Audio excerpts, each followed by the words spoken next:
Ya. Jadi refleksi itu sebenarnya tidak semenyeramkan atau tidak sekaku yang kita bayangkan, tapi memang akan sangat tergantung bagaimana gurunya mengkondisikan bahwa refleksi bagian dari evaluasi itu sesuatu yang harus menjadi kebiasaan. Perubahan-perubahan digital native dalam saya ingin kerucutkan ke gaya belajar gitu kan ya. Bagaimana cara dia belajar, di mana arus informasi sangat deras, kemudian kecepatan informasi yang dia butuhkan juga akan sangat memadai gitu kan ya. Variasi hiburan, variasi informasi, berbagai sumber. Nah, maka perubahan-perubahan ini harusnya signifikan juga merubah gaya mengajar guru.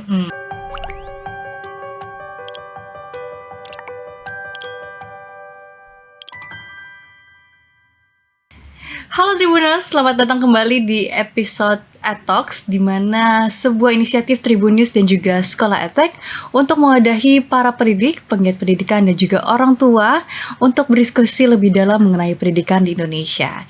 Dan saya Alma Diva senang sekali dapat kembali berjumpa dengan Tribuners yang ada di seluruh Indonesia. Dan Tribuners, apabila Tribuners belum menyaksikan, bisa langsung saja mengunjungi channel YouTube kami yaitu Tribun News. Dan kami pun memiliki artikel-artikel edukatif yang dapat diakses di tribunnews.com. Dan Tribuners, pada kesempatan kali ini tentunya kami kembali menghadirkan narasumber yang luar biasa, di mana pada kali ini kita membahas di mana guru di era digital tentunya memerlukan ragam gaya mengajar dan juga strategi membangun pembelajaran yang bermakna. Dan pada kali ini kita sering sekali ya mendengar istilah transformasi pembelajaran dengan menggunakan digital. Nah, tapi sebenarnya perubahan ini tidak hanya soal alat atau teknologi, namun lebih dari pengembangan strateginya. Dan maka dari itu kita akan langsung saja berdiskusi, dan tentunya untuk membahas topik ini lebih dalam, hari ini kita sudah kehadiran yaitu Dr. Siti Zulaika MPD. Terima kasih Ibu sudah hadir. Terima kasih. Di mana Ibu Zulaika ini yang merupakan wakil dekan 3 Fakultas Ilmu Pendidikan Universitas Negeri Jakarta, serta juga dosen manajemen pendidikan, kemudian asesor SPK pendidikan dasar dan menengah, dan juga instruktur pelatihan. Ibu, bagaimana kabarnya hari ini? Alhamdulillah baik, terima kasih. Mbak Diva sudah mengundang saya di sini. Saya juga terima kasih Ibu telah hadir di kegiatan kita hari ini. Dimana kita kesempatan ini kita diskusi banyak nih Bu di episode Talks mengenai pendidikan. Sangat siap. Oke, terima kasih Ibu. Sebelum kita masuk lebih dalam Ibu, Diva mau bertanya dulu nih Bu. Penasaran banget Ibu ini kan tadi kalau lihat dari kegiatan Ibu sangat tertarik banget dengan pendidikan. Sebenarnya awal mulai bagaimana sih Bu? Ibu nih bisa sangat tertarik dengan dunia pendidikan, terutama nih sampai menjadi dosen ya Bu ya? Iya, betul. Baik, jadi ini sebenarnya terinspirasi dari cara ibu saya mendidik saya gitu ya.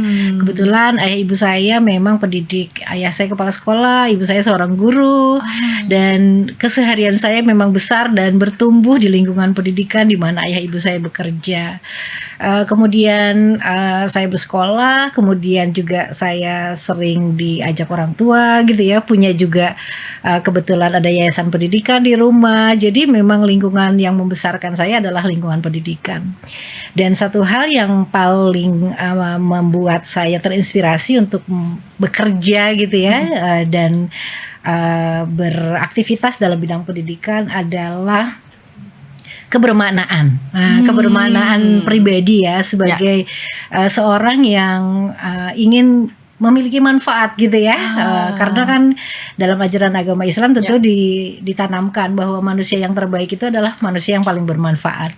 Nah, selalu berpikir orang yang paling bermanfaat itu salah satunya apa gitu kan ya. Nah, maka terpilihlah pasti pendidik, karena dia selain bermanfaat untuk dirinya, dia juga akan sangat bermanfaat untuk peserta didiknya, untuk orang tuanya, dan mungkin untuk masyarakat secara keseluruhan gitu ya. Jadi membangun pendidikan menjadi salah satu obsesi akhirnya gitu kan. Maka dari jenjang pendidikan yang dipilih semuanya mengarah ke pendidikan, sehingga profesi yang saya pilih pun akhirnya di profesi di pendidik. Wah. Mungkin seperti itu ya. Jadi berawal dari keluarga ya Bu Dari keluarga ya. Jadi memang keluarga ya. pendidikan. Betul. Tapi kenapa nih Bu, Ibu malah memilih manajemen pendidikan Bu? Nah, oke. Jadi itu ada ceritanya juga ya. Iya. Jadi Tribuners, Mbak Diva, ada pertanyaan yang paling menggelitik. Sesungguhnya unsur apa sih yang paling prinsip gitu ya, yang paling penting untuk meningkatkan mutu pendidikan? Maka ketika saya mempelajari di bangku kuliah, dari berbagai artikel, dalam berbagai obrolan-obrolan saya gitu ya dengan tokoh-tokoh inspiratif yang ada di sekitar saya, itu membawa saya lebih tertarik ingin mendalami manajemen pendidikan, karena manajemen pendidikan itu kalau kita artikan ya dalam sebuah bangunan itu menjadi jantungnya gitu ya. Jadi menjadi jantungnya pelaksanaan pendidikan. Pendidikan yang tidak termanage, yang tidak terkelola dengan baik gitu kan ya, maka pencapaian tujuannya tidak akan tercapai. Bagaimana misalnya merencanakan, bagaimana melaksanakan, bagaimana mengawasi gitu ya, bagaimana pada akhirnya mengevaluasi, itu semua adanya dalam komponen manajemen pendidikan. Maka ketika saya memutuskan untuk mempelajari manajemen pendidikan, saya sangat yakin bahwa dengan menguasai keilmuan manajemen pendidikan, saya akan tahu betul bagaimana berkontribusi meningkatkan mutu pendidikan di kita. Minimal dari area yang terdekat ya, dari saya sebagai dosen, saya sebagai wakil dekan sekarang di pekerjaan saya, dan mungkin sebagai juga inspirasi gitu ya bagi guru-guru dan teman-teman yang kebetulan juga sering mengikuti kegiatan-kegiatan pelatihan bersama saya. Mungkin seperti itu. Luar biasa sekali ya. Memang manajemen pendidikan itu jadi bisa bahasanya landasan ya Bu ya, untuk dari sekolah gitu ya, bagaimana pengajaran di kelas sehingga pembelajaran kepada siswanya secara langsung ya Bu ya. Nah Bu, tadi Ibu sempat ngomong tadi di awal itu bahwa pendidikan ini adalah kebermanfaatan, kebermaknaan gitu ya Bu. Nah sekarang Diva mau bahas tentang ke topik kita nih Bu. Baik. Dimana tadi ada transformasi pendidikan dengan digital gitu ya. Terus juga ada pembahasan sekarang nih belakangan sering disebutkan pembelajaran bermakna. Nah, sebenarnya Bu, sebagai ibu, sebagai dosen gitu ya, pembelajaran bermakna ini sebenarnya apa sih Bu? Baik. Pertama gini, pembelajaran bermakna itu kan muncul ke permukaan ya pada saat ini, selain ada kita mengusung transformative learning, itu juga seiring dengan isu atau kebijakan tentang pembelajaran mendalam yang disampaikan oleh Kementerian sekarang ya, oleh Pak Menteri. Nah, maka dalam pembelajaran mendalam itu ada 3 hal yang menjadi landasan utama. Pertama adalah mindful learning, kemudian ada meaningful learning, kemudian yang ketiga ada joyful learning. Nah, kalau dalam kerangka deep learning gitu kan ya, maka pembelajaran bermakna adalah pembelajaran yang bisa memfasilitasi gitu ya, atau mengkondisikan peserta didik merekonstruksi pikirannya untuk membangun pengetahuan. Maka dalam pembelajaran mendalam salah satu indikatornya adalah terjadi asimilasi atau kesinambungan pengetahuan yang dimiliki oleh siswa sebelumnya dengan pengetahuan yang disampaikan pada pembelajaran berikutnya oleh guru, gitu kan ya. Nah, ini yang paling penting dalam pembelajaran bermakna. Artinya pembelajaran bermakna adalah pembelajaran yang tidak hanya sifatnya seperti surface learning, pembelajaran di permukaan saja, hanya sekedar hafal, hanya sekedar paham, sekedar tahu.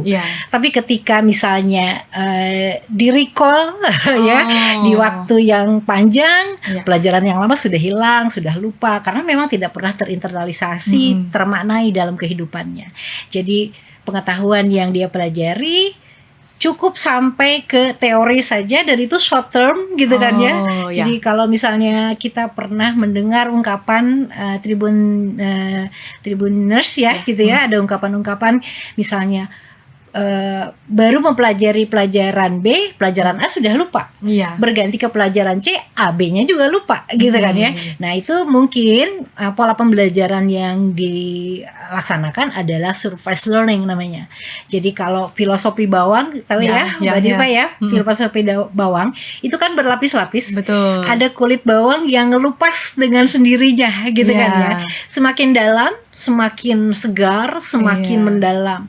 Nah, itulah sedikit ilustrasi pembelajaran bermakna. Jadi pembelajaran bermakna itu sangat bertentangan dengan supervised learning yang hanya mempelajari permukaannya saja, gitu ya. Kalau dalam struktur kognitif itu lebih mengarah ke lower order of thinking. Jadi hanya menghafal, mengidentifikasi, membedakan, selesai, tanpa menggunakan keterampilan berpikir yang higher order of thinking, gitu kan ya. Ya hanya sekedar menghafal. Ini juga banyak loh terjebak gitu ya, guru-guru kita, peserta didik kita. Misalnya ketika guru dalam tujuan pembelajarannya hanya menyebutkan, setelah pembelajaran berlangsung siswa dapat menyebutkan.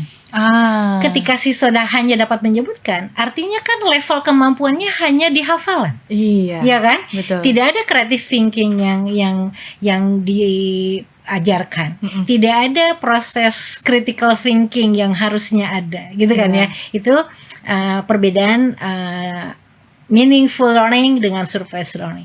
Ada juga satu lagi, achievement learning. Jadi kita perbandingkan. Kalau achievement learning itu pembelajaran yang berorientasi hanya kepada hasil. Yang penting nilai saya A. Mau berproses nilainya seperti apa untuk saya mendapatkan A, even menyontek misalnya gitu ya, Tribuners ya, gitu kan ya. Itu sah-sah saja. Nah, itu kan dalam tanda petik harus kita pertanyakan. Nah, dalam pembelajaran bermakna, gitu kan ya, pembelajaran not only for supervised learning, not only for achievement learning, gitu ya, tapi benar-benar mindful learning, gitu ya. Jadi kalau pembelajaran atau meaningful learning ini lebih mengarah ke bagaimana bukan hanya sekedar paham, tapi saya bisa memahami mendalam bagaimana pada akhirnya saya mengaktualisasikan pengetahuan saya untuk kepentingan saya atau kepentingan orang lain, gitu ya. Untuk kepentingan saya apa? Misalnya ketika saya menghadapi masalah, saya harus mengatasi masalah ini. Lalu bagaimana saya menemukan masalah? Bagaimana saya melakukan kritisi, analisis, evaluasi sampai saya menghasilkan solusi atas masalah yang saya hadapi. Nah, kalau sampai ke level itu, gitu kan ya, maka meaningful inilah yang sudah terjadi pada peserta didik kita. Dan itu tidak mudah. Betul. Ya kan ya, butuh proses pengkondisian baik dari gurunya maupun dari siswanya. Mungkin kurang lebih gitulah meaningful itu ya. Jadi kata kuncinya pembelajaran yang mengarahkan siswa tidak hanya sekedar memahami, tidak berhenti sampai teori saja, tapi dia mampu mengaktualisasikan, mengimplementasikan dalam kehidupan sehari-harinya, sehingga semua yang dia pahami, ketahui itu benar-benar dirasakan manfaatnya, gitu ya. Jadi senang loh belajar itu. Oh, untung saya belajar ini. Ternyata saya jadi bisa ini, gitu kan ya. Nah, kalau udah ada itu, berbahagialah semua guru-guru kita. Meaningful learningnya dapat banget itu. Jadi sudah mengetahui why-nya ya. Betul. Jadi tanpa perlu diajari, itu tanpa perlu disuruh gitu ya. Excited, bahkan mau mencoba mencari sendiri gitu ya Bu ya. Betul. Luar biasa sekali. Tapi Bu, permasalahannya adalah gini Bu. Memang kan mungkin sebelumnya kita tadi sebutannya apa Bu? Lower order of thinking. Iya. Kalau sekarang kan sudah berpikir tingkat rendah gitu kan. Kalau sekarang kan kita soal kita kan HOTS ya. Iya. Higher order thinking. Betul. Nah Bu, cara pengaplikasiannya atau cara mengajarkan ke anak-anak gimana sih Bu? Karena kan mungkin dulu tidak terbiasa, kemudian juga anak-anaknya ada yang menerima pembelajarannya berbeda-beda. Betul. Bagaimana sih Bu cara gurunya untuk menyampaikan ini gitu? Ya. Jadi pertama mindset guru dalam mengajar ini yang harus diperbaiki dulu, Iya. gitu kan ya. Bahwa mengajar not only for transfer of knowledge, gitu Oke. kan ya. Bukan hanya sekedar mengisi gelas kosong diisi di otak gitu ya, mendoktrin, mendogma gitu. Bukan hanya itu. Tapi belajar adalah proses di mana anak ini terfasilitasi untuk mengembangkan seluruh potensi dirinya. Begitu kan ya? Ya. Jadi ketika dalam pembelajaran bermakna tadi ya, saya kembali, saya sudah tahu misalnya kalau hujan itu akan turun, itu pasti ada awannya dulu, gitu kan ya. Nah, dalam pembelajaran misalnya dikenalkan bagaimana proses air laut itu kemudian naik gitu kan ya, dengan ditarik oleh misalnya sinar matahari, kemudian berkumpul di awan, kemudian jadi dia mengasimilasi tadi, mengkaitkan antara satu pengetahuan yang dia sudah miliki ke pengetahuan-pengetahuan baru yang dia baru terima, terjadi transformasi nih pengetahuan di dalamnya, reformulasi, sehingga membentuk pengetahuan baru. Oh oke, hujan selain tandanya ini, itu pasti nanti ada ini, efeknya ini, dampaknya ini, dan akan terus berkembang pengetahuan itu dari pondasi pengetahuan awal yang tadinya sudah ada. Nah itu meaningful learningnya dapat tuh berarti, gitu kan ya. Nah dalam proses pembelajaran meaningful ini kan saya bilang tadi tidak mudah ya kan. Betul. Untuk mewujudkan meaningful learning ini. Pertama mindset guru tadi. Kalau mindset gurunya sudah benar bahwa saya tadi mengajar not only for transfer of knowledge, tapi bagaimana saya juga harus transfer of value, misalnya gitu kan ya. Bagaimana juga saya harus mentransfer of skill gitu ya. Kemudian bagaimana karakter yang akan terbentuk setelah pembelajaran berlangsung. Maka ada banyak unsur, bahasanya unsur tubuh dari peserta didik ya, bahasanya panca indera gitu ya. Unsur panca indera peserta didik kita stimulasi keseluruhannya sehingga dia bekerja sama, berkolaborasi membentuk satu aktivitas belajar. Maka dalam beberapa teori itu disampaikan bahwa belajar itu sebenarnya bukan aktivitas fisik, tapi aktivitas psikologis, gitu kan ya. Maaf ya Tribuners, Mbak Diva, saya kalau di kelas di mengajar seringkali menyampaikan beberapa filosofi tentang peserta didik. Jadi kalau peserta didik itu kita analogikan 4 gelas, 4 kondisi gelas gitu ya. 1, gelasnya terbuka, ya kan. 2, gelasnya terbuka tapi ada retak bocornya, gitu kan ya. Yang ketiga ada gelas yang tertutup, tertutup ya gelasnya. Berdiri sih ke atas tapi tertutup. Kondisi keempat ada gelas yang memang dari awal dia sudah tertutup ke bawah.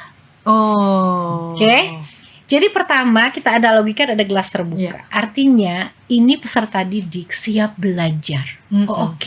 Bu guru mau menyampaikan apa kepada saya? Saya siap.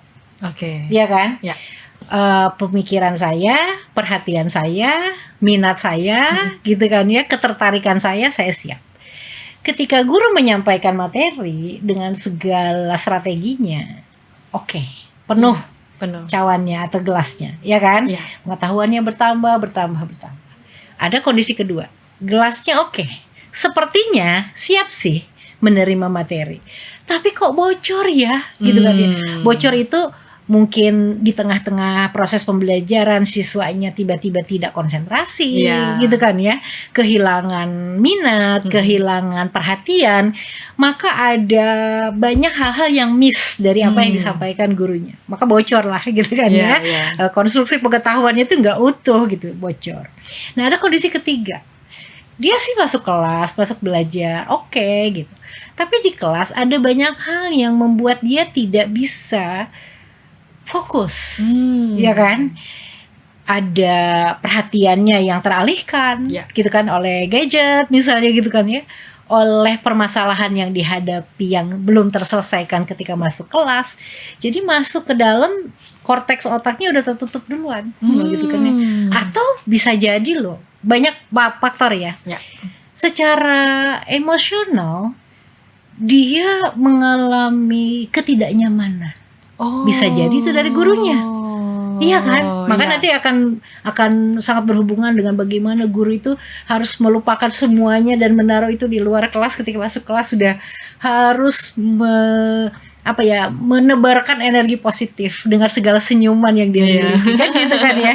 Datang secara pribadi, tidak berbau akademis gitu ya, datang sebagai pribadi yang mau mengayomi, menemani, mendengarkan gitu kan ya, membimbing. Jadi dan ada kebalikan yang seperti itu. Jadi siswa baru duduk mendengar suara gurunya langsung ketakutan. Siap. Otaknya langsung tegang. Langsung kortek otaknya tertutup karena stres, ya kan? Guru ini tidak memperbolehkan kita nengok kiri dan kanan.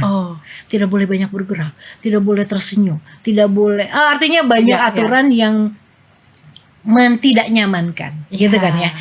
Akhirnya kondisi otaknya, kesiapan belajarnya nggak bisa karena itu. Ada lagi satu ya, ke yang keempat, gelasnya tertutup nih. Dari awal udah terbalik, udah EGP bahasanya, kalau bahasa gaul gitu ya, Tribuners ya. Emang gue pikirin, absen saya ada, mau ada yang masuk, mau enggak, kayak saya denger sini, keluar sini. Ditanya tadi belajar apa? Apa ya? Ada kan gitu. Nah ini filosofi gelas ini jadi gambaran. Nah ketika ini terjadi, gurunya dong gitu kan ya, harus juga mengenali karakter siswanya dari awal nih gitu kan ya.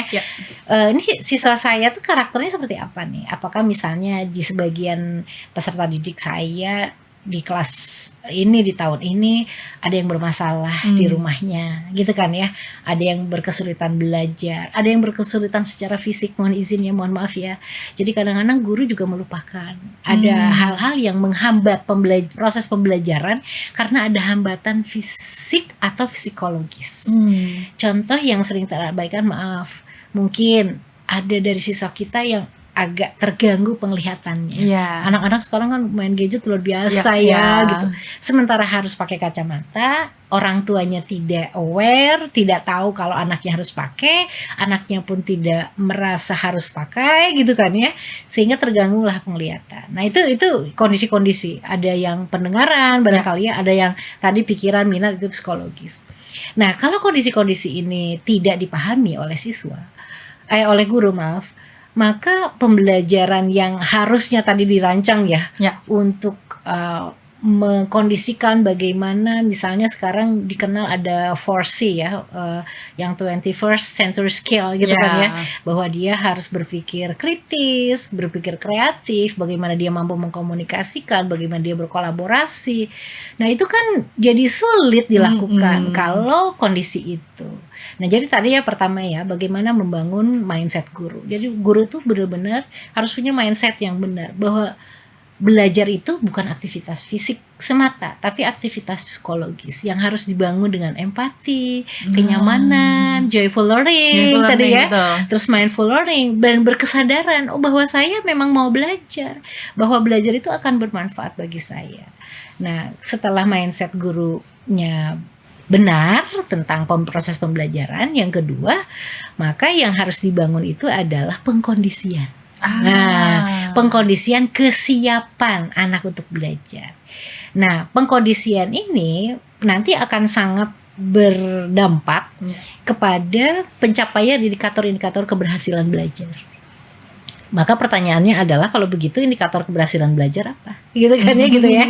Satu mengarah nanti ke ketentasan materi kan gitu ya, ke penguasaan atau pencapaian pemahaman yang menurut standar gurunya memang sampai di situ. Yang ketiga tadi ada arah yang berubah dari pembelajaran yang hanya mengarah kepada penggunaan keterampilan berpikir tingkat rendah yang tadi level of thinking gitu kan ya. Karena gurunya juga udah, kalau anak-anak kayak gini nggak usah lah dikasih susah-susah, udah kasih ini aja. Itu kan mindset yang salah dari guru. Who knows loh, anak-anak sekarang itu lebih pintar dari gurunya gitu kan ya. Gurunya kadang-kadang mungkin akan sangat kewalahan dengan pertanyaan-pertanyaan yang mungkin dia tidak bisa antisipasi. Iya kan? Jangan-jangan gurunya ketakutan kalau mau mengkondisikan higher order of thinking. Karena higher order of thinking itu kan ditandai dengan berpikir kritis. Ya. Ya kan, berpikir analitis, kan gitu kan ya. Ya. Kemudian berpikir kreatif. Nah, kalau muridnya terlalu kreatif, Ya. kalau muridnya terlalu kritis, gitu kan ya, Ya. gurunya ketakutan Ketakutan. gitu kan. Nah, inilah yang juga harus disiapkan oleh gurunya. Maka guru itu tadi harus punya mindset yang benar dan harus punya, kalau saya senang dengan menggunakan kata grow mindset gitu ya, grow mindset. Jadi pemikiran guru harus bertumbuh. Yang bertumbuh bukan hanya pemikirannya, tapi kompetensinya, gitu kan ya. Kompetensi ini kan mengarah ke pengetahuannya, teaching skillnya, kan gitu kan ya. Jadi bagaimana dia menyampaikan materi dengan berbagai strategi, tapi itu juga dilengkapi dengan pengetahuan yang mendukung. Oke, saya ingin mengkondisikan anak-anak saya di kelas saya berpikir di higher order of thinking tadi ya. Maka dari awal rancangan atau desain pembelajarannya harus mengarah ke sana. Kita kan menyusun RPP ya, biasa ya, rancangan pembelajaran ya. Maka di rancangan pembelajaran, pintu pertama yang bisa jadi gambaran, ini pembelajarannya arahnya akan hot atau lower, berarti lot ya. Hot atau lot gitu kan. Itu dari tujuan pembelajaran udah kelihatan. Misalnya tadi ya saya udah spill sedikit. Di tujuan pembelajarannya gurunya ingin setelah pembelajaran berlangsung peserta didik saya bisa menyebutkan. Aduh, anak-anak ngapalin 1 2 3 4 sebutin udah bisa dah gitu kan ya. Tapi ketika gurunya, siswa dapat menulis puisi misalnya gitu kan ya. Siswa dapat membuat sketsa. Siswa dapat merancang misalnya gitu ya. Itu meletakkan kata-kata itu. Sudah langsung mendeskripsikan, oh pembelajarannya pasti hot. Kan gitu kan ya. Untuk bisa merancang, untuk bisa membuat, untuk bisa mendesain, itu diperlukan banyak keterampilan mendasarnya. Harus tahu dulu, harus bisa membedakan dulu, harus bisa mensintesa dulu, harus berpikir kreatif dulu, bagaimana ini, harus ada pengetahuan yang utuh dulu sampai dia mampu membuat, meng-create atau mendesain. Udah kelihatan nih. Jadi sekilas ya, kalau saya jadi asesor, gitu kan ya, atau supervisor ya, itu dengan melihat RPP-nya, dari tujuan aja udah bisa baca.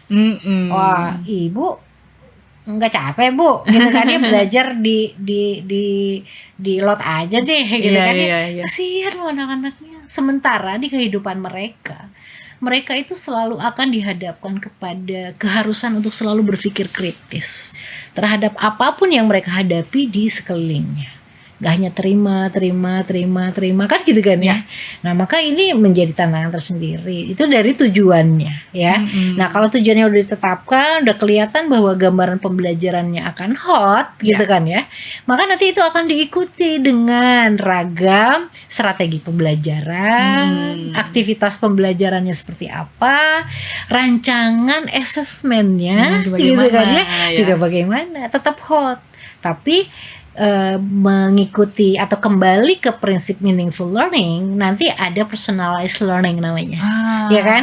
Jadi pembelajaran yang bermakna itu salah satu indikator keberhasilannya. Setiap individu yang ada di kelas itu mampu memaknai dari versinya masing-masing, bukan versi orang lain, kan gitu kan ya?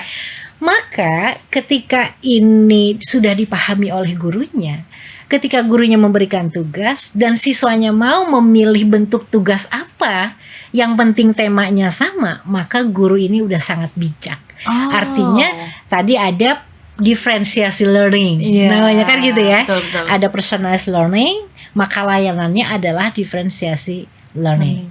Jadi misalnya, Bu, saya kan nggak suka banyak berkata-kata, saya nggak bisa kalau presentasi. Tapi kalau ibu mau lihat gambar saya, bagaimana saya merancang keseluruhan pembelajaran melalui sketsa yang saya bisa gambar, bolehlah ibu lihat. Boleh nggak Bu? Boleh dong, gitu kan ya.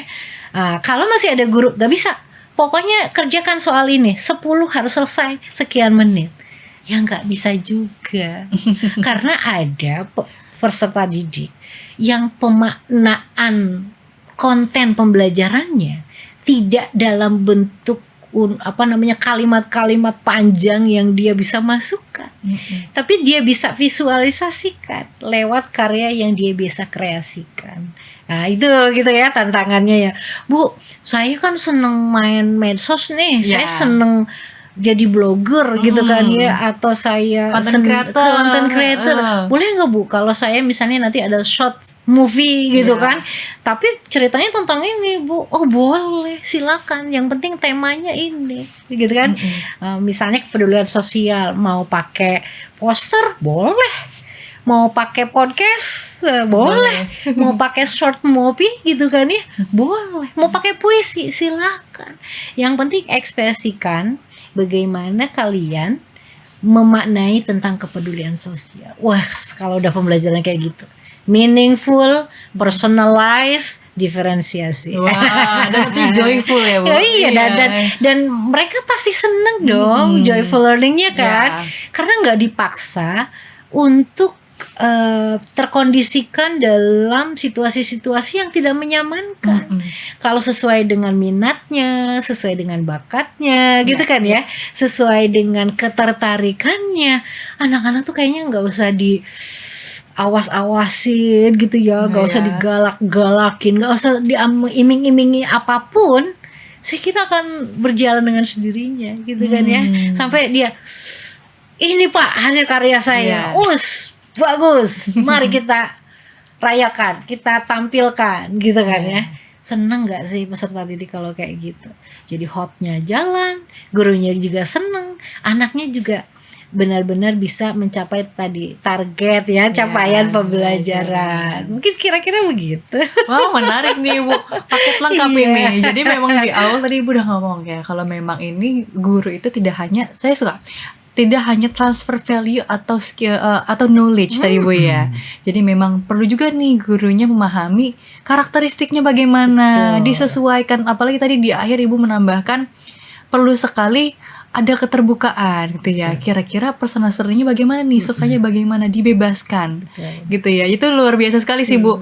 Saya langsung terbayang, wah luar biasa ya kalau memang pembelajaran kita bebaskan gitu ya, dengan cara mengekspresikan atau mentransfer gitu ya pengetahuannya dengan karya, sangat menarik sekali ya. Jadi memang betul mendalam, tapi juga dapat dinikmati oleh siswanya secara langsung. Iya, betul. Ada yang lupa saya sampaikan. Apa itu? Jadi ada 3 prinsip nih ya, dalam membentuk atau mewujudkan pembelajaran yang meaningful, pembelajaran bermakna ini. Pertama, bagaimana kesiapan guru tuh memahami keseluruhan konten materinya. Kemudian dia petakan, jadi kalau bahasanya ada mind mappingnya lah bahasanya gitu ya. Untuk jadi sequences. Nah, sequences ini nanti akan jadi batu loncatan gitu ya, atau peminatan siswa-siswanya gitu kan ya. Nah, yang kedua kemudian nanti ada yang namanya assessment diagnostik. Jadi untuk landasan pembelajaran diferensiasi atau personalized learning, kan gurunya tadi harus kenal karakternya, dari mana saya harus memulai pelajaran, berarti kan harus tahu pengetahuan awal yang sudah dimiliki oleh siswa itu seperti apa gitu ya. Maka itu menjadi bagian yang harus dilakukan oleh seorang guru ketika ingin mewujudkan pembelajaran bermakna. Ya, yang ketiga ada yang namanya advanced organize. Jadi gurunya udah tahu nih mapping materinya, kalau anaknya kayak gini mungkin ini masuknya di sini, kalau anaknya ini nanti saya masuknya dari sini gitu kan ya. Nanti dalam pembelajaran itu ada yang namanya entering behavior. Entering behavior itu kalau kita ilustrasikan gini, saya mau berkunjung ke sebuah rumah, hal pertama yang saya ingin cari apa? Pintu kan? Dia kan. Nah, kalau dalam pembelajaran, kalau saya ingin masuk ke dunia anak, maka saya harus tahu dari mana pintu masuknya gitu kan ya. Kalau ada yang suka musik, wah saya kan putarkan musik dulu dong di awal. Anak-anak udah wah ibu tuh ben banget nih muter musik, udah musiknya kayak gini lagi kesukaan kita misalnya gitu ya. Satu tuh gitu kan. Oke, itu entry behavior namanya ya. Terus ada yang senangnya memang dengan visualisasi gitu ya. Kita tampilkan video, gambar, short movie gitu ya. Itu kan beda gitu kan ya. Nah, kemudian ada lagi misalnya kalau dalam pembelajaran yang kita lakukan mungkin bahasa sedikit formalnya ada pretest. Gitu kan ya, ada pretest yang tertulis, ada secara acak ditanya. Itu sebenarnya dalam rangka entry behavior. Mencari titik di mana sih saya harus mulai dan masuk gitu. Nah, itu ya. Nah, kalau udah sampai begitu, itu benar-benar kita sudah bisa membahasakan itu teaching at the level age gitu ya. Jadi benar-benar kalau kita udah tahu entering behavior, kita tuh ngajar tuh udah benar-benar bisa sesuai sama level anaknya, gitu kan ya. Nah, itu personalized learning. Nah, itu yang sangat menjadi prinsip dalam pembelajaran bermakna. Nah, kalau itu udah bisa dijalankan nih oleh Tribuners ya, terutama yang para guru, itu udah oke banget pembelajaran bermaknanya. Wow, Kira-kira begitu. Langsung dikasih tahu step by stepnya jadi sama Ibu Zulaika nih. Ya, jadi memang perlu, nggak apa-apa Ibu kita adakan pretest, sangat perlu, assessment sangat gitu ya, perlu. untuk mengenali dulu ya siswanya bagaimana, hingga tahu nih cara masuknya gimana, yang disukai apa sih gitu ya. Yang hanya Mbak Diva gini, yang harus diwaspadai strateginya. Jadi kalau dari awal udah diumumkan, pokoknya kita sebelum belajar ada pretest dulu ya, anaknya pada kabur sebelum masuk, gitu kan ya. Nah, itu yang juga harus diwaspadai. Jadi strategi untuk melihat ya starting pointnya untuk pretest itu bisa dilakukan dengan berbagai cara. Gitu. Luar biasa Ibu. Jadi langsung nih strateginya, cara-caranya langsung dikasih tahu nih sama Ibu Zulaika ya. Harapannya bisa langsung dipraktekkan langsung ya sama guru-guru yang sedang menyaksikan episode kali ini. Nah Bu, tadi kita sudah membahas banyak sekali tentang pembelajaran bermakna, tentunya juga pembelajaran guru di kelas gitu ya. Sekarang saya mau mengajak Ibu membahas tentang pendidikan di era digital nih Bu. Sekarang kan memang murid ini bahkan lebih pintar tadi Bu bilang dari gurunya. Sekarang udah ada AI. Iya betul. Kalau dulu kita searching mungkin di internet ya. Kalau sekarang udah pakai AI, sudah langsung dapat jawabannya. Jadi kalau sebutkan udah langsung dapat jawabannya. Iya betul. Nah, permasalahannya Bu, di era digital ini kan memang banyak banget sumber informasi yang bisa diakses di mana aja, kapan saja gitu ya. Nah, kalau menurut Ibu sendiri di era sekarang ini apa sih Bu yang paling banyak berubah? Dan bagaimana, apakah ini mempengaruhi cara siswa belajar ataupun cara guru mengajar di kelas? Baik. Jadi pertama gini, peserta didik kita itu kan bahasanya namanya digital native gitu kan ya. Dari mulai di kandungan udah kenal gadget gitu kan ya, emaknya yang masangin gitu kan ya, lahir gitu kan ya, diperdengarkan musik, lantunan ayat suci Al-Quran atau dan lain sebagainya, Mozart misalnya gitu ya, dan lain-lain. Kemudian sedikit bisa menggerakkan motoriknya, sudah dikenalkan dengan gadget dan lain-lain. Dan lingkungan di mana dia bertumbuh itu kan benar-benar penuh dengan gempuran informasi, hiburan gitu kan ya, meme, terus short movie, tayangan-tayangan di media sosial, sekarang ada TikTok, Facebook dan lain-lain. Nah, perubahan kecepatan arus informasi ya, ekosistem yang membangun atau lingkungan yang membangun itu kan pasti berpengaruh kepada bagaimana cara belajar digital native generasi sekarang yang sedang jadi peserta didik gitu kan ya. Tadi dia ingin apapun ada big data, yang penting dia bisa akses gitu kan ya. Internet of Things, apapun bisa cari di internet. Nggak ada yang nggak ada di internet gitu kan ya. Mau menyelesaikan masalah juga tinggal ketik, menemukan gitu kan ya. Nah, itu di satu sisi kemudahan yang didapatkan oleh digital native. Jadi bahasanya gini, digital native itu udah kebanjiran arus informasi about anything, any kind of situation, any kind of news gitu kan ya. Nah, tiba-tiba dia harus belajar yang gurunya nyeramahin gitu ya dari A sampai Z. Itu terbayang gak sih? Gitu kan ya. Bete-nya gitu kan ya. Jenuhnya. Udah durasi belajarnya panjang.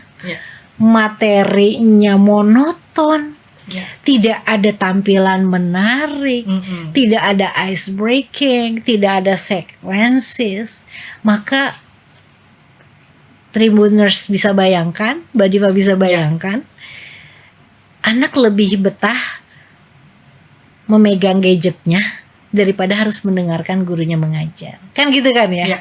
Nah, ini perubahan-perubahan seperti ini kan harus sangat diantisipasi dan dikritisi sehingga guru tahu bagaimana cara berstrategi menghadapi situasi-situasi seperti ini. Jadi misalnya digital native selain tadi ya kebanjiran arus informasi. Kemudian digital native itu 80% data yang dia dapatkan untuk dia pahami itu visual. Ya. Visual. Jadi ada 3.000 apa namanya gitu ya, 3.000 sekian per jam untuk memaknai visual tuh bisa loh. Dan itu harus cepat, harus berganti, variasi warna, ada musik gitu kan ya. Jadi kita nggak heran kalau orang peserta didik kita bisa berjam-jam scroll Instagram, TikTok, Facebook atau media sosial apapun gitu kan ya. Tapi untuk duduk manis lebih dari 15 menit untuk mendengarkan nggak bisa. Iya kan? Kenapa? Karena informasi yang disampaikan tidak menarik, gitu kan ya. Strategi penyampaiannya kurang sesuai dengan gaya belajarnya, misalnya gitu kan ya. Nah, ini yang juga harus diantisipasi. Maka sebenarnya gini, perubahan-perubahan digital native dalam saya ingin kerucutkan ke gaya belajar gitu kan ya. Bagaimana cara dia belajar, di mana arus informasi sangat deras, kemudian kecepatan informasi yang dia butuhkan juga akan sangat memadai gitu kan ya. Variasi hiburan, variasi informasi, berbagai sumber. Nah, maka perubahan-perubahan ini harusnya signifikan juga merubah gaya mengajar guru. Karena ada satu ungkapan nih Mbak Diva. Kesesuaian gaya belajar peserta didik dengan gaya mengajar guru itu salah satu indikator keberhasilan proses pembelajaran. Nah, bayangkan ya, anak sekarang lebih dari 80% itu mengakses informasi lewat visual. Gurunya nggak pernah menayangkan media visual. Jadi auditif aja, gurunya ceramah, mendengarkan, misalnya gitu kan ya. Kira-kira tuh gelasnya langsung nutup gak? Kalau tadi filosofi gelas ya, gak ada. Jadi kalaupun mendengar ya lewat aja gitu, seperti air di dalam talas lah, lewat. Jadi gak ada meaningful learning itu tadi gak ada gitu ya. Maka tantangannya adalah seiring dengan perubahan peserta didik yang sekarang adalah Gen Z, Gen A gitu kan ya sekarang. Gen Alpha ya sekarang. Iya, Gen Alpha. Maka harus dipahami betul apa tuh karakteristik. Mereka sukanya instan, cepet, sesuatunya berubah, berwarna, menarik gitu kan ya, personalized tapi gitu kan ya. Dia nggak mau loh dibanding-bandingkan dengan orang lain, disama-samakan dengan orang lain tuh nggak mau. Maka tadi diferensiasi learning menjadi salah satu ya keharusan yang dilakukan oleh guru gitu kan ya, untuk menghindari tadi. Jadi ya itu gaya mengajar guru, bagaimana dia memfasilitasi tadi ya rekonstruksi pengetahuan melalui pertanyaan pemantik misalnya gitu ya. Ada ice breakingnya, ada sequences materinya, ada diferensiasinya gitu kan ya. Ada variasi strategi pembelajarannya. Itu menjadi satu hal yang harus dilakukan oleh seorang guru untuk mengantisipasi dampak-dampak perubahan yang sangat mendasar di karakteristik belajar peserta didik kita saat ini. Kurang lebih begitu. Mantap Ibu. Tapi Ibu kan kalau misalkan kita bahas lagi nih Bu, kan si kemudahan teknologi ini. Tadi kan Ibu bilang sangat banyak sekali informasi yang didapatkan. Tapi sebenarnya Bu, apakah dengan digitalisasi ini terutama untuk pendidikan ya Bu, apakah bisa dikatakan lebih membantu atau justru lebih menambahkan beban? Karena jatuhnya kan kalau Gen Alpha sekarang bahasanya banyak yang bilang lebih kritis-kritis. Iya betul. Lebih banyak ingin tahu gitu ya. Sebenarnya bagaimana sih Bu dengan peran digitalisasi ini? Oke. Sebenarnya gini, kita tidak bisa menafikan gitu ya era digital karena memang kita ada di dalamnya. Yang ada adalah gitu ya, bagaimana kita mengkondisikan siswa atau peserta didik kita untuk bijak. Itu dia. Untuk bijak ya, menggunakan perangkat digital, mendapatkan kemudahan-kemudahan. Karena di satu sisi gini, pernah mendengar nggak ada istilah generasi strawberry? Oh ya, pernah ya? Iya. Jadi sempat ramai ya Bu ya? Iya, sempat ramai. Jadi generasi sekarang tuh yang digital native itu generasi strawberry. Kelihatannya menarik, manis, tapi melempem ketika menghadapi sesuatu yang dia anggap tidak nyaman, dia anggap kesulitan. Jadi nggak punya struggle gitu ya, nggak punya daya juang gitu, maka melempem lah gitu. Dia senantiasa difasilitasi kemudahan gitu kan ya, instan gitu kan ya, kenyamanan, colorful of life lah bahasanya gitu ya. Saya nggak ngapa-ngapain juga saya dapat uang banyak nih, saya hanya jadi tiktokers misalnya, saya hanya jadi affiliate dan lain-lain. Tapi sebenarnya ada hal-hal ya yang harus diantisipasi untuk menjadikan peserta didik ini kita bijak. Misalnya gini, kalau selalu kita bahasakan kita itu misalnya obrolan dengan peserta didik ya.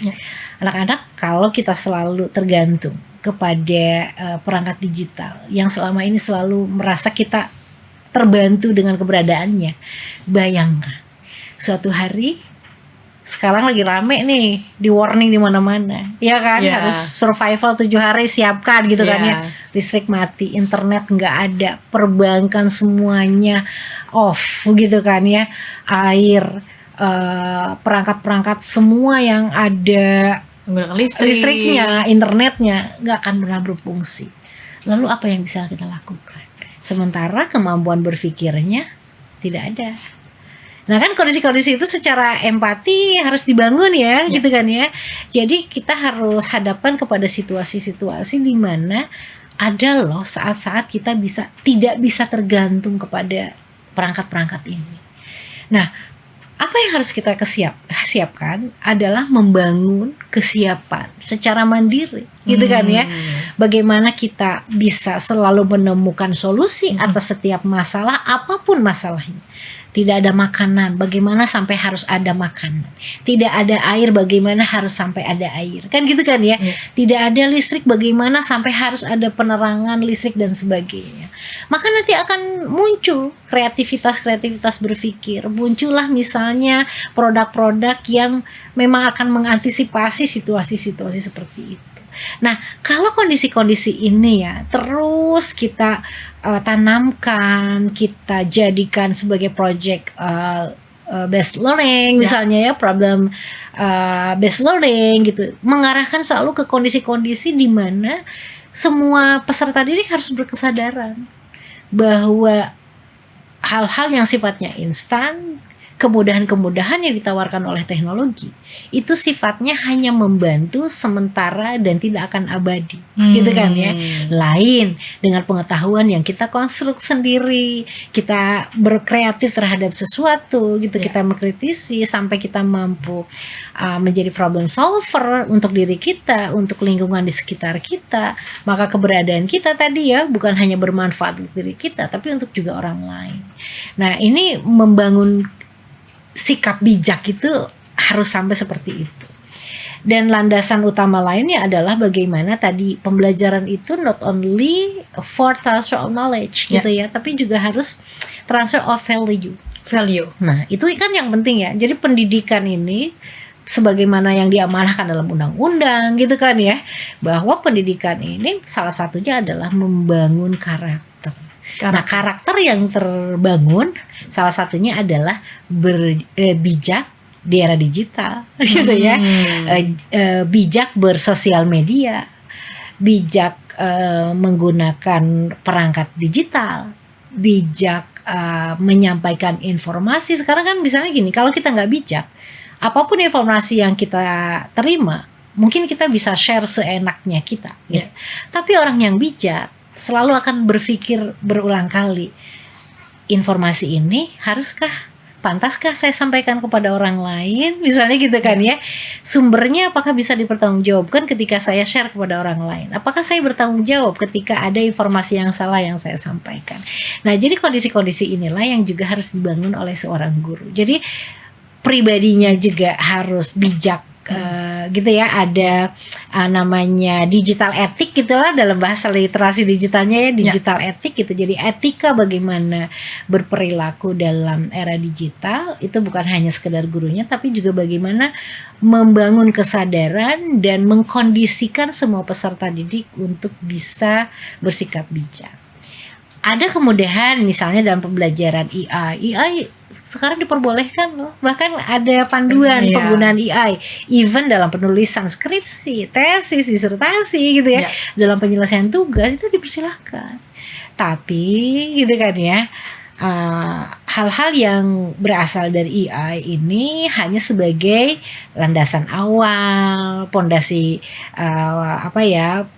pondasi untuk membangun pengetahuan selanjutnya. Kita koneksikan dengan sistematika berpikir kita gitu kan ya.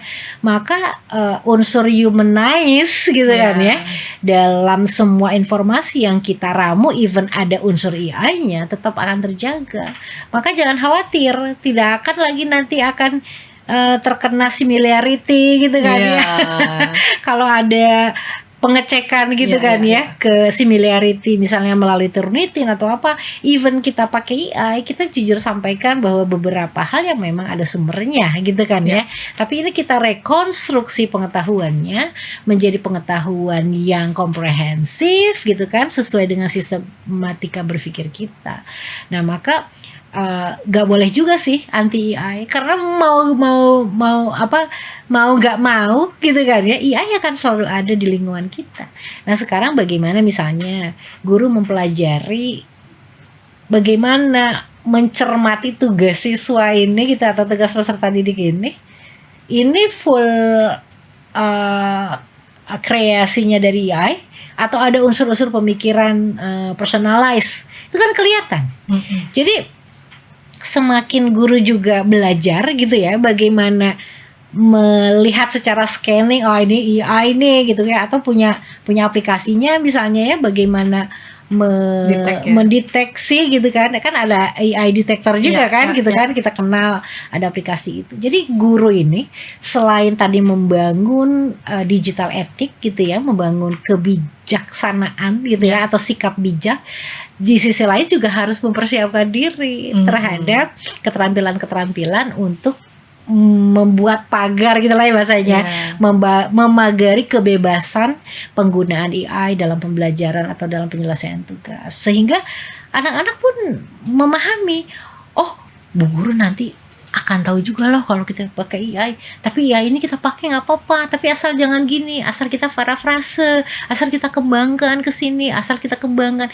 Jadi guru nggak akan menyalahkan kita 100% kalau tugasnya 100% AI.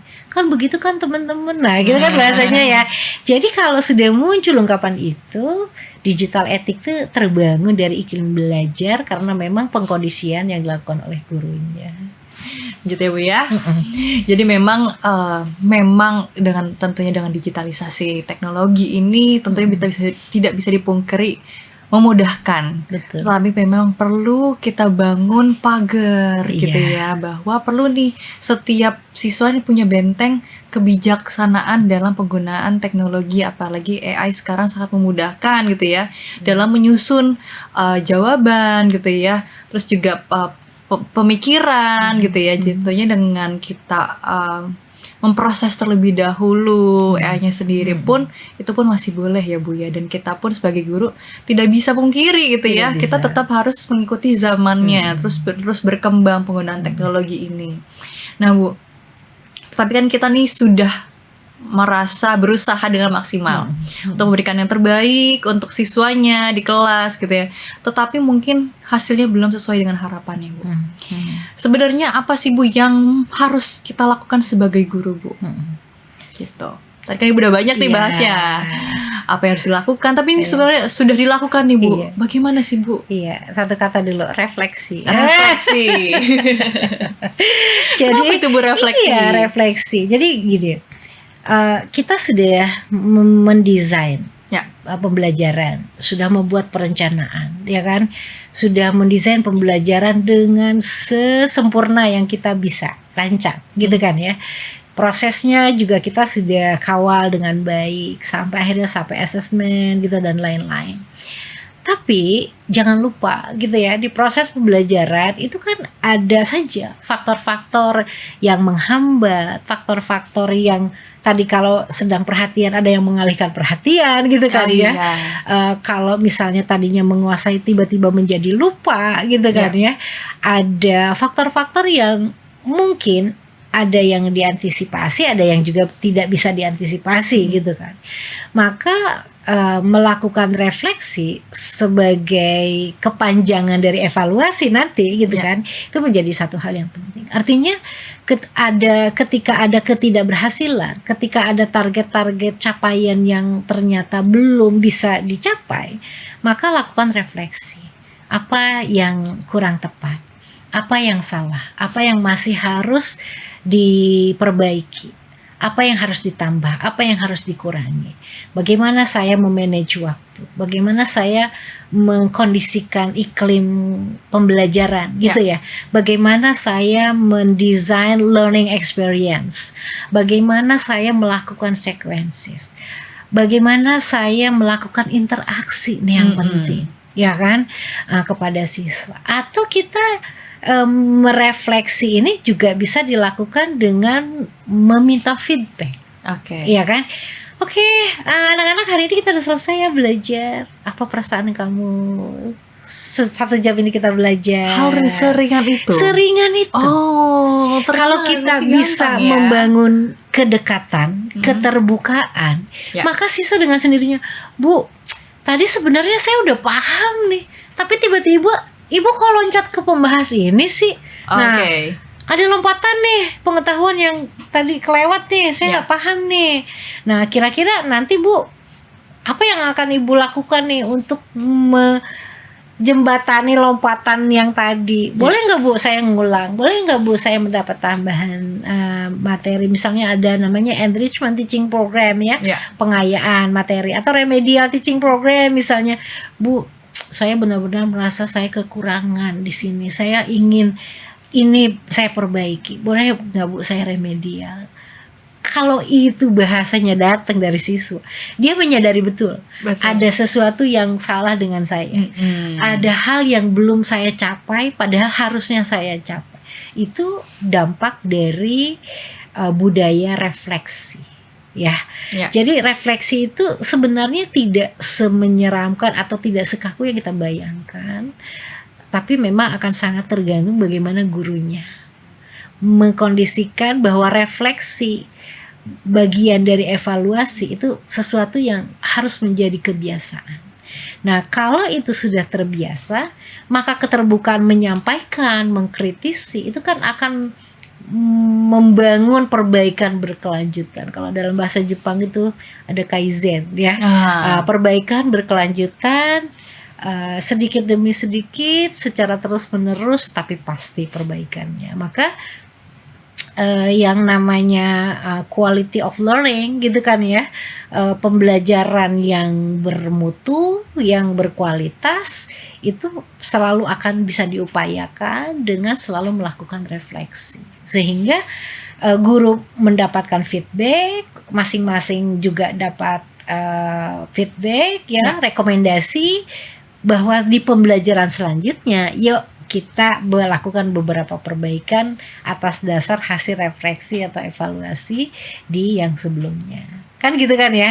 Maka harapannya di sesi berikutnya tidak lagi terjadi kesalahan yang sama, tidak lagi menemukan hambatan yang sama dengan pembelajaran sebelumnya, karena kita sudah tahu dan kita akan antisipasi dengan misalnya merubah variasi strategi pembelajaran, dengan melakukan sequences yang lebih kecil gitu ya dalam pembelajaran, dengan merekonstruksi ulang nih grup-grup learning groupnya gitu kan, karena misalnya ini dominannya yang bicara ini terus, yang ini enggak, yang ini ngerasa kalah dong, oke.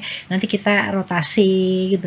Nah, hal-hal kecil seperti itu sebenarnya akan ditemukan dari refleksi, sehingga tadi ya akan jelas betul bahwa tindak lanjut untuk perbaikan pembelajaran berikutnya itu akan berdasar kepada informasi yang tadi didapatkan. Mungkin kira-kira begitu.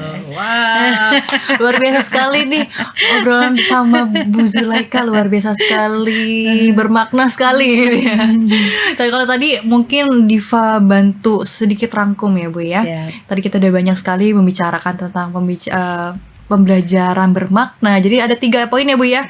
Meaningful, mindful, dan joyful gitu. Dimana guru-guru ini perlu sekali nih menjadikan 3 patokan tersebut ya untuk membuat pembelajaran di kelas ini adalah bermakna gitu ya. Caranya bagaimana? Kita cari dulu ya Bu ya. Tadi Bu katakan cari dulu nih celahnya di mana, membangun kedekatan, kemudian kenali siswanya gimana, hingga akhirnya kita bisa personalize ya Bu ya. Kemudian setelah personalize kita ada internet nih, ada teknologi nih, nggak apa-apa ya Bu ya. Justru dengan ada teknologi ini membantu, tetapi perlu kita bangun nih kebijaksanaannya hingga akhirnya di akhir ditutup kelasnya bagaimana dengan refleksi. Dan refleksi pun ternyata nggak sulit Tribuners, hanya tanya bagaimana pembelajaran hari ini gitu ya. Apa yang kira-kira harus kita perbaiki gitu. Ayo dong kasih masukan. Justru dengan siswa menjawab itu adalah tanda bermakna. Dan tentunya juga siswa berani kritis pun sama ya Bu ya.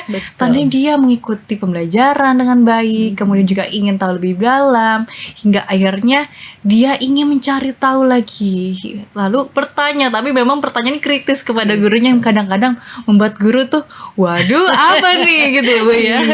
Jajan gurunya juga langsung searching di ChatGPT gitu ya gitu lah ya, dengan kemudahan internet ya Bu ya. Nah Bu, sebagai penutup Ibu, Ibu kan sudah dikatakan berapa tahun Bu kira-kira di dunia pendidikan? Kalau berhitung ya sudah dari tahun 91 sih. 91, oke. Jadi berapa tuh? Jadi sudah lebih dari 30 tahun kali ya gitu ya. Sejak saya usia sekitar 23, sekarang saya 52. 30 tahun kan nyaris dari guru privat. Saya pernah jadi guru privat waktu mahasiswa. Kemudian jadi asisten dosen, jadi dosen sampai sekarang. Sekitar 30 tahun lah. Terjun as a educator ya. Educator gitu kan, hingga sekarang menjadi dosen, kemudian juga wakil dekan, hingga asesor ya Bu ya. Tapi jangan lupa tetap jadi peserta didik. Ya, peserta didik. Karena pembelajaran sepanjang hidup. Ya, siap Bu. Nah pertanyaannya Ibu, sebagai penutup, Ibu kan sudah memiliki pengalaman lebih dari 30 tahun di dunia pendidikan. Ibu melihat 5-10 tahun ke depan Ibu, perubahan terbesar dalam peran guru itu menurut Ibu apa sih Bu kira-kira? Pertama hal yang paling mendasar ya, guru itu harus menjadi inspirator gitu ya, guru yang menginspirasi. Jadi guru bukan lagi pemberi informasi, tapi bagaimana guru mengkondisikan siswa untuk bisa menghasilkan informasi. Guru harus jadi fasilitator, guru harus jadi leader dalam pembelajaran dan punya mindset yang selalu berubah, bertumbuh sesuai dengan perubahan zaman. Jadi perubahan yang paling mendasar adalah tadi di mindsetnya yang harus selalu berubah, tentang arti belajar, tentang siapa peserta didik, tentang apa yang saya ajarkan, tentang bagaimana cara mengajarkan, itu pasti akan terus sangat berubah dari tahun ke tahun. Saya kira itu ya. Dan yang paling terakhir adalah perubahan yang paling mendasar akan dituntut, yaitu guru harus menjadi seorang yang mampu menginspirasi. Kira-kira gitu. Luar biasa sekali, apalagi dengan bisa menginspirasi siswa-siswanya di kelas, tentunya bisa membuat siswanya semakin semangat belajar. Betul. Ibu ya, hingga mau belajar dengan kesadaran dirinya sendiri. Luar biasa sekali Ibu. Seru banget ngobrol-ngobrol sama Ibu Zulaika. Sebelumnya juga kita pernah Ibu ya bertemu di pelatihan guru by online ya, di tentunya informasinya ada di sekolah.education. Nah, barangkali nanti kedepannya kita ada pelatihan guru lagi ya, Tribuners juga bisa langsung mengikuti nih kegiatan kami, yaitu pelatihan guru yang bernama Future Educator. Informasinya kembali lagi saya informasikan dapat diakses di Instagram kami di @sekolah.education. Baik, Bu Zulaika, sekali lagi terima kasih banyak Sama-sama, atas waktunya. dengan senang hati, senang berbagi. Tentunya banyak sekali pembelajaran yang bisa didapatkan. Semoga transformasi pendidikan di era digital bukan soal alat, tapi soal sikap, strategi, dan juga mindset ya Bu ya. Betul. Siap Ibu, sekali terima kasih banyak, dan juga Tribuners yang sudah menyaksikan. Sampai jumpa di episode Talk selanjutnya. Terima kasih Tribuners.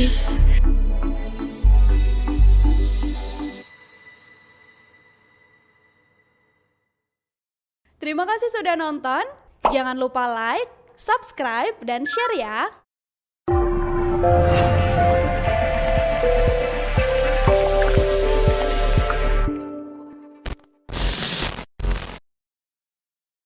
Download Tribun X sekarang. Menghadirkan lokal menjadi Indonesia.